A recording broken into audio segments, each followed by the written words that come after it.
Alors, notre prochain intervenant, c'est un petit peu la passerelle entre l'idée et la mise sur le marché. Et on ne voit pas forcément l'université dans ce rôle-là. Donc Philippe vient de nous expliquer en fait comment ça a pu se passer. Un cas concret. On applaudit très fort Philippe. Je vais essayer de vous conter une belle histoire. Parce qu'elle est belle. La belle histoire de Jitsi. Derrière ce nom se cache quelque chose que vous allez découvrir. Donc il était une fois une grande et jeune université, l'université Strasbourg, jeune parce que créée en 2009 par la fusion de 4 établissements strasbourgeois, et grande parce que c'est celle qui accueille en France aujourd'hui le plus grand nombre d'étudiants. Donc c'est un critère que nous conservons jusqu'au 1er janvier, il faut que vous le sachiez. Vous avez les chiffres ici, 42 500 étudiants quasiment, un nombre important de personnes, un budget non négligeable, beaucoup de composantes d'enseignement, d'écoles d'ingénieurs, de choses qui font qu'il y a une certaine complexité, mais surtout une certaine volonté d'avancer. Donc l'université s'est organisée autour du développement numérique comme étant un des fers de lance de son développement, avec une organisation originale. Seule l'Université de France a disposé d'une direction des usages numériques dont je suis directeur, j'en profite. N'est-ce pas seule l'Université de France a avoir mis en place un schéma directeur numérique depuis 2010 qui compte pas moins de 41 grands projets sur la période 2010-2014 pour un budget additionnel de 20 millions d'euros sur 5 ans. On n'est pas mauvais non plus sur les services numériques mis à disposition de nos usagers, vous le voyez, du Wi-Fi un peu partout, un nombre de mètres carrés assez bien couvert, on fait du podcast, on a un environnement de travail, et des enseignants et des étudiants qui travaillent fortement sur des plateformes.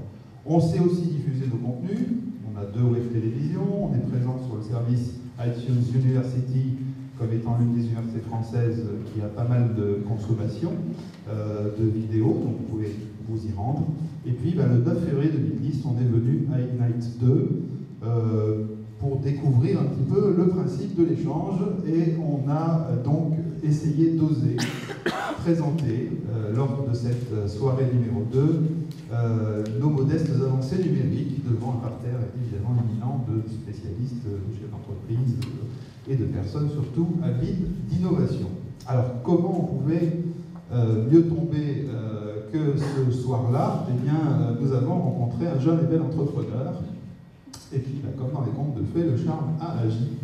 Alors qui était donc ce jeune et bel entrepreneur qui n'est pas ici ce soir, mais il est au courant que nous parlons de lui.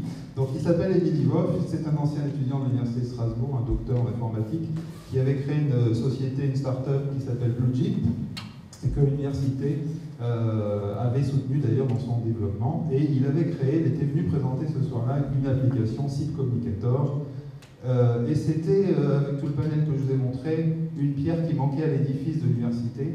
Alors pourquoi cette pierre manquait à l'université? Qu'est-ce qui reste derrière Site Communicator comme fonction qui lui manquait à l'université? Eh bien, une solution de communication pour 50 000 utilisateurs quotidiens, pour un constat qui est que nous avons beaucoup de solutions propriétaires sur le marché qui ne correspondent pas ni en sécurité ni en gestion à ce nombre d'usagers qu'à l'université.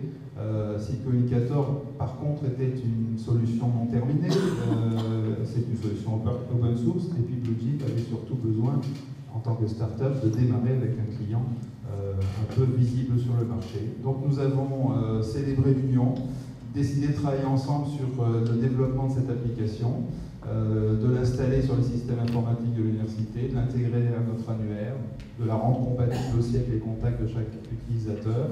On a écrit un cahier des charges, on a passé un accord de partenariat, on a financé le développement, on a monté une équipe projet, on a fait un gros travail sur une année universitaire complète. Et derrière ce travail de qualité est né Jitsi, donc la naissance après l'union d'une solution open source de communication instantanée que vous pouvez télécharger sur le site jitsi.org. Jitsi voulant dire communication en bulgare, et nous en bulgare. Voici quelques écrans qui vous présentent le résultat de ce travail. C'est un travail de très grande qualité qui nous permet aujourd'hui de discuter disposer d'une solution sécurisée qui répond aux normes de l'administration française, puisque nous avons des normes à respecter. Et puis aujourd'hui, JITSI fait de grands pas en avant, puisqu'il y a un certain nombre d'organisations qui sont en train de s'en emparer. Et donc, on remercie beaucoup Ignite d'avoir favorisé cette union et cette naissance. Merci.